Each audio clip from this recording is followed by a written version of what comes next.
Katniss Everdeen is in District 13 after she shatters the games forever. Under the leadership of President Coin and the advice of her trusted friends, Katniss spreads her wings as she fights to save Peeta and a nation moved by her courage.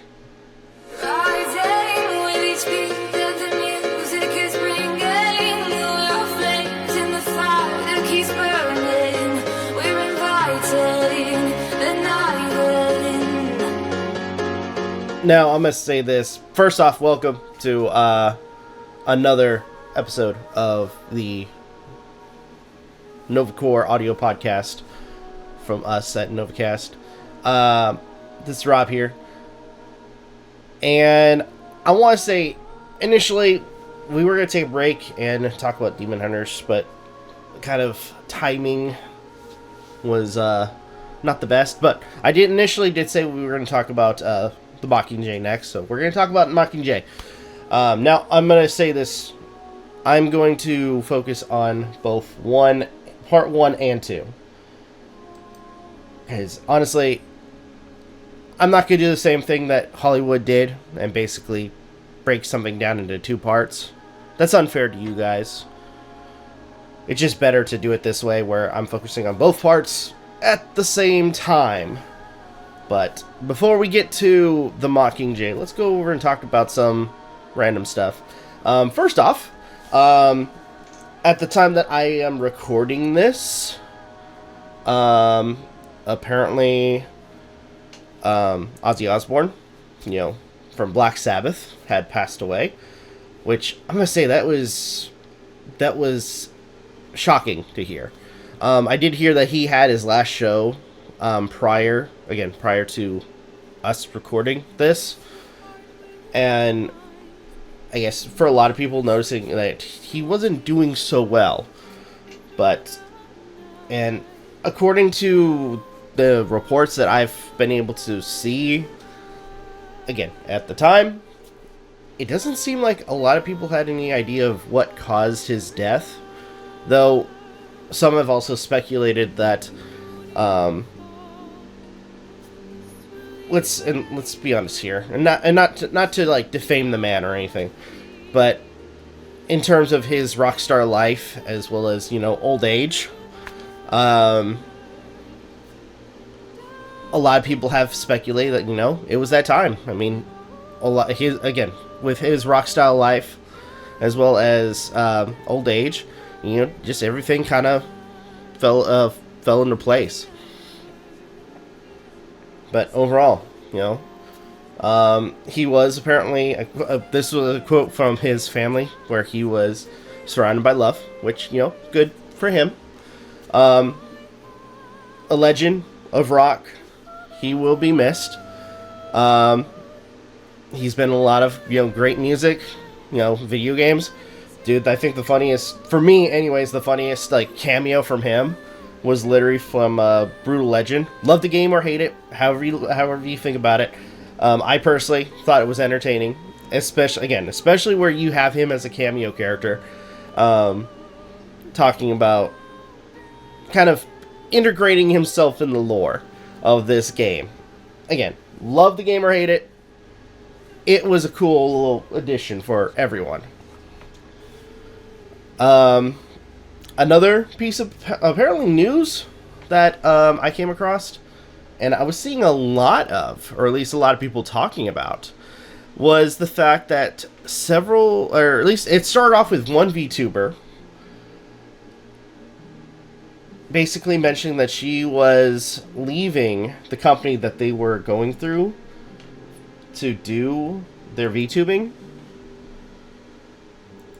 And apparently, not only them owing her a large, a significant amount of money, which, looking at it, I was like, Jesus Christ, but also, the allegation that they owed over $500,000 in donation money, which, I'll be honest, when I heard about that, I was like, what the frick? How do you, just displace that much money, especially when it's supposed to be going to, you know, donations for whatever reason. You know what I mean? It makes no sense. Like, why would that be? Why or how would that go missing? That makes no sense. And if it's donation money, it should go to where it was supposed to go, not you pocketing it. Which, again, it's crazy for that to even happen in the first place.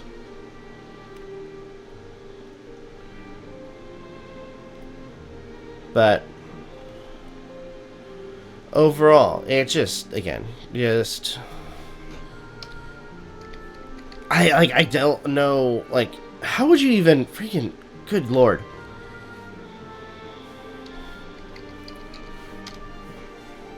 And I'm trying to, honestly, as I'm recording this, I'm trying to remember the name of the creator. I know that the company itself is VShojo, as I'm, like, remembering. VShojo.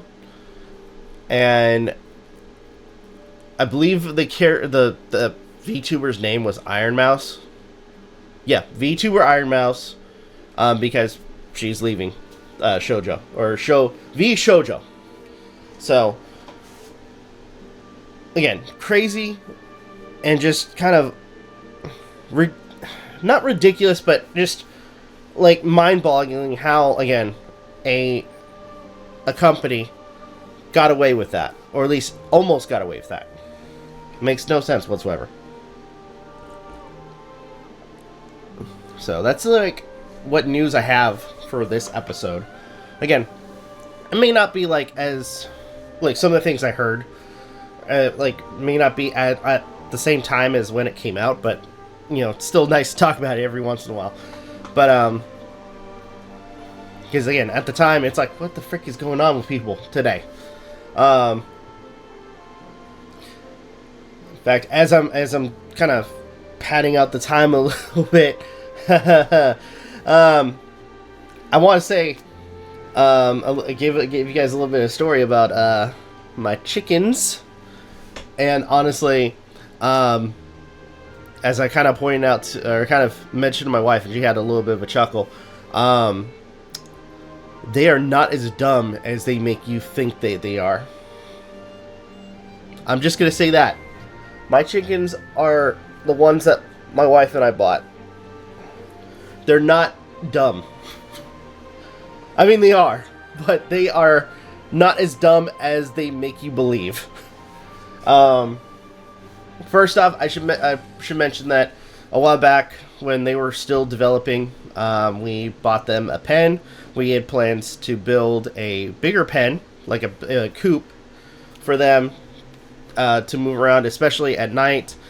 So they had a better, like, a more secure area to sleep.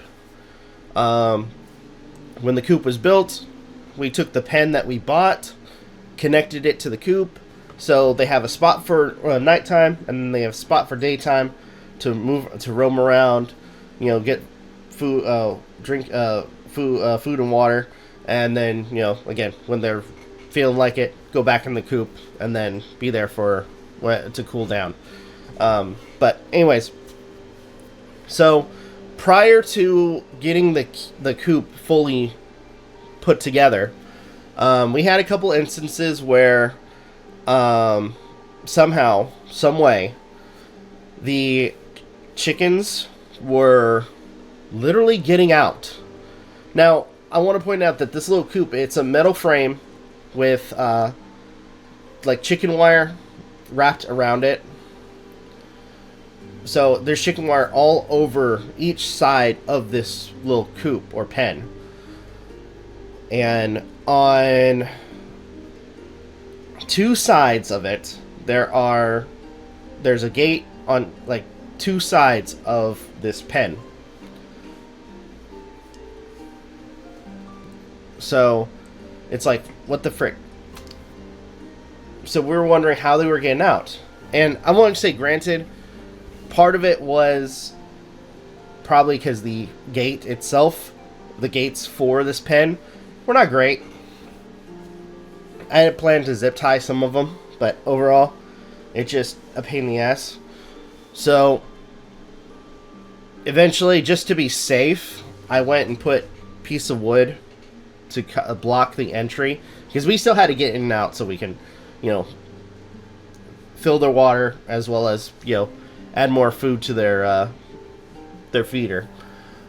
So, one day, I am going outside, about to go check on them, and to my surprise, I see a bunch of them, quite a few of them, pecking at the chicken wire of the pen.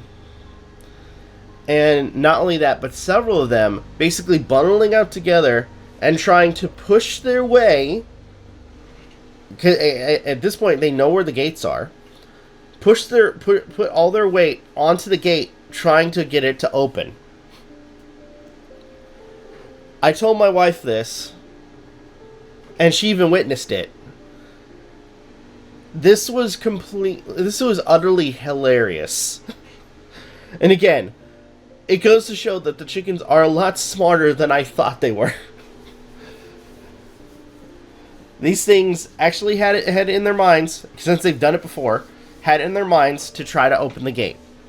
But again, I put a piece of wood over the gates, or at least in front of them, so they can't move the gate. So, anyway, I thought that would be a really funny story for everybody. Now, let's talk about the Mockingjay. Good lord. The Mockingjay, and again, I am focusing on both part 1 and 2, because it is a continuous story, and technically speaking, both movies are based on the book by the same name. So, overall, kind of gonna give a basic rundown of the story. Yes, after the games for catching fire, Katniss was relocated to what is known as District 13, a district that everyone thought was completely and utterly destroyed. And she is asked to be the spark of rebellion for all the districts, to become and further become the Mockingjay. And overall, as you progress through this movie, she does eventually do it. And with the help of her friends, everybody, she's able to unite all of the districts together. And eventually, they all move onto the capital, eventually, to take down Snow. Now, one thing I want to say is, one, I think we can all agree war sucks, and it brings out the worst of people. Second, I want to say, towards the very end, I don't want to spoil too much, but towards the very end, it really does kind of implement this theme of, in terms of tyranny, who takes it by fighting tyranny, by fighting people who basically push you down. What happens when there's no leader? Who takes the place of those people in power? We do get a little bit of that in the thing, and it kind of questions of, like, you know, in fact, to implement one of my favorite lines from the third Halo game, which was basically betray one evil for another. I mean, technically, in this case, Katniss and them didn't really betray Snow, but at the same time, you replace one evil for another one. And you kind of see that, you know, this person may be worse, if not the same as Snow when he was in power. But it does make you question what is right, what is wrong. And again, as I've pointed out in previous episodes, the feels, oh my god, the feels that you will have when you are going through these movies. There's a lot of, like, hard things to watch. Especially, like, in between the movies, PETA and some of the other tributes were captured by Snow and taken to the Capitol. And it's kind of hinted at that they were possibly experimented on. So that was not great, especially like with some of the events that occur in, again, part 2. I will say part 2 is where it really ramps up too, because again, this is like the last part, the end game, and overall, when it gets to the point where, you know, everybody is moving in on the Capitol, this is where it, again, it gets crazy, because just like the Hunger Games, they start implementing traps and things to, you know, prevent most of the rebels to reach the Capitol. We see a little bit of that when Katniss and her team finally, you know, enters the Capitol, with like tar pits that basically, when you touch the tar, you get dragged in and basically hung up on display to creatures in complete darkness that are even, I want to say, even more creepier by some of the things I've heard in terms of like the extra content, where quite possibly some of these creatures not only using voices of, you know, people that they know, but in a sense could, again, due to some of the extended content, or at least some of the theories, could have been some people that they knew in the past that were taken and basically experimented on to become these things. So, good lord, this movie has it all. And again, the satisfying end of Jon Snow, or I said Jon Snow. Why say Jon Snow? President Snow being defeated, and finally, to some degree, our characters having an opportunity to move on.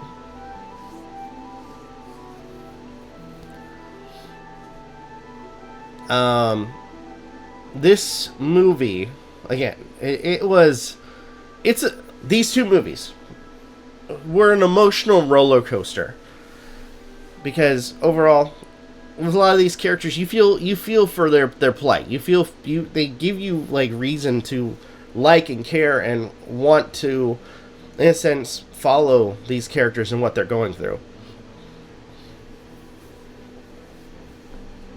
And some of your favorites, I will say, some of your favorites that you either expect or didn't expect to basically, you know, perish, do end up meeting their fates. It's really sad, and again, you feel for every character.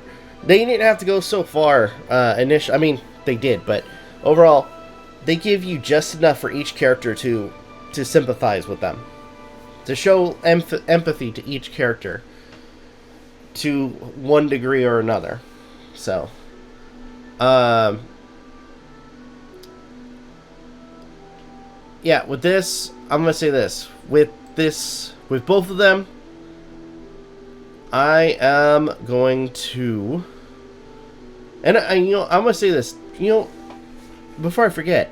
Apparently, this one, looking at locations like IMDb, this one, at least both Part 1 and 2, were marked a little bit lower than its predecessors.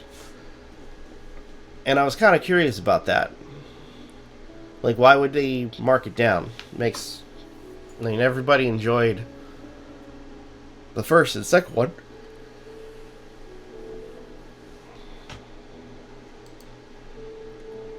But overall,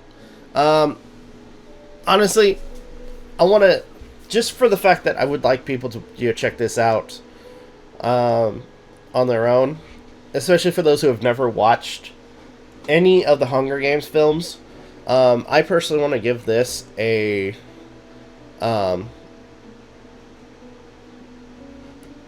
watch it. Like, watch it now. And I would say, since both are out, watch both at the same time. Because I feel like, and I'm going to say this, because I feel like with some people, the reason that it may have gotten a lower rating compared to some of the other ones is the fact that, well, you had to wait to watch this particular, like, this complete story.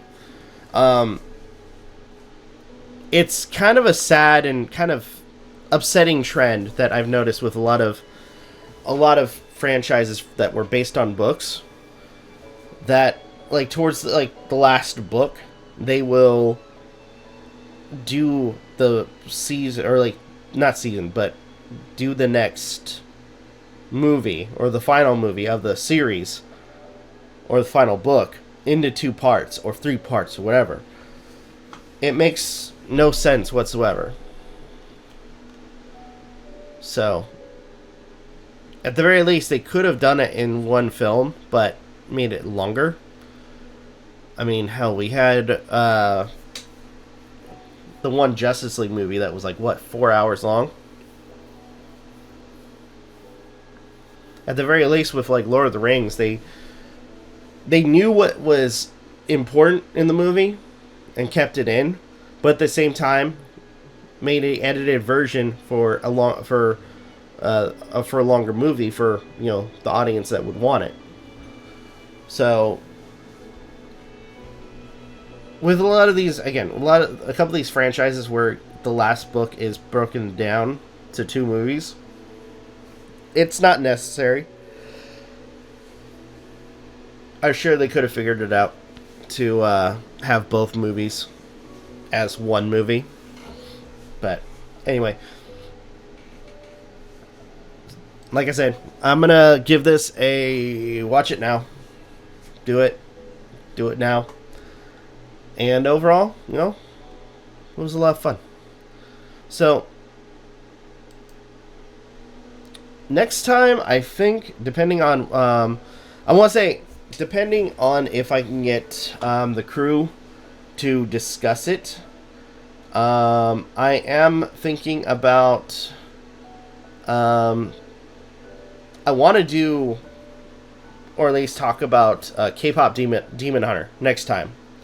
Just kind of sidetrack for a minute and do that one. But in the event that that doesn't happen, we will probably do the prequel of the Hunger Games and go from there. So I am very curious to see what comes next. What will happen? Who knows? But until then, for those who are either watching or like listening, thank you all for, you know, taking the time to listen to our content. If you guys can, especially on the YouTube side, please leave a like, comment, share, subscribe, all the good stuff. If you guys want to follow us on all of our socials, again, on the YouTube side, it's all in the description down below. As well as check out our daily content and the weekly podcast. Myself, Aden and MJ play video games twice a week towards the weekend. So if you guys want to check it out, please check it out. Right now we're playing Danganronpa. So with that being said, this is Rob of Novakast signing off. Have a good one. Take care. And I will see and hear from you guys next time. Take care. Bye-bye.